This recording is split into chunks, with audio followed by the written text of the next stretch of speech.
নমস্কাৰ বন্ধুবান্ধৱীসকল, মোৰ এটা নতুন ভিডিঅ'লৈ আপোনালোকক পুনৰবাৰ স্বাগতম জনাইছোঁ। ৰং চেনেল সম্প্ৰচাৰিত হৈ থকা বকুল ধাৰাবাহিকখনৰ আজিৰ খণ্ডটো চাবলৈ বহুত বেছি ইণ্টাৰেষ্টিং হ'বলৈ গৈ আছে।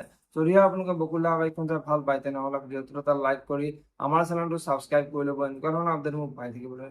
বকুল ধাৰাবাহিকখনৰ যোৱাটিখনত দেখিবলৈ পাইছিলে চন্দন আৰু মন্দিৰৰ খুৰীয়েকে পাকঘৰত সোমাই ইন্দ্ৰৰ ওচৰলৈ গৈছিল আৰু ইন্দ্ৰৰ ওচৰলৈ গৈ তই কালি আমৰ জুচৰ লগত আমাক কি মিলাই খুৱাইছিলি বুলি ইন্দ্ৰক বহুত মাৰপিট কৰিছিলে আৰু ইন্দ্ৰই দুৰ্গাৰ ওচৰলৈ আহি মন্দিৰৰ খুৰীয়েক আৰু চন্দনে যে তাক মাৰপিট কৰিছে, এই সকলোবোৰ কথা কোৱা দেখিবলৈ পাইছিলে। আৰু আজিৰ খনতে দেখিবলৈ পাব চন্দন মন্দিৰৰ ওচৰলৈ আহিব আৰু মন্দিৰৰ ওচৰলৈ গৈ ইন্দ্ৰই যে আমৰ জুচৰ লগত কিবা ঔষধ মিহলাই দিছিলে আৰু তাৰ পিছত যে সিহঁতৰ এনেকুৱা এটা অৱস্থা হৈছে, সেই কথাটো মন্দিৰৰ আগত কোৱাত মন্দিৰৰ বহুত খং উঠিব আৰু মন্দিৰাই এতিয়া চাই থাক মই কেনেকৈ ইন্দ্ৰক এইখন ঘৰৰ পৰা উলিয়াই আছো বুলি চন্দনৰ আগত কব।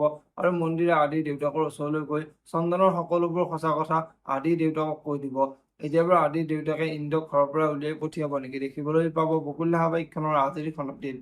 আজিৰ খনটিত আদি আৰু অদিতি ঘৰলৈ অহাত আদিৰ দেউতাকে মই তহঁতক আগতেই ৱাৰ্ণিং দি থৈছিলো, এইখন ঘৰত থাকিবলৈ হলে তহঁতে এইখন ঘৰৰ নিয়ম মানি চলিব লাগিব আৰু তহঁতে এইখন ঘৰৰ নিয়ম নামানি চাকৰি কৰিবলৈ গলি, গতিকে তহঁত আৰু এইখন ঘৰত থাকিব নোৱাৰ বুলি আদি আৰু অদিতিৰ আগত কব। আৰু সেই সময়তে আদিৰ মাক আহি পাব আৰু আদিৰ মাকে আপুনি এনেকুৱা নকৰিব, আপুনি ইহঁতক ঘৰৰ পৰা উলিয়াই নপঠিয়াব বুলি দেউতাকৰ ভৰিত ধৰিব। এইবাৰ দেউতাকে আদিৰ মাকৰ কথা শুনিবনে, দেখিবলৈ পাব বকুল ধাৰাবাহিকখনৰ আজিৰ খনটিত।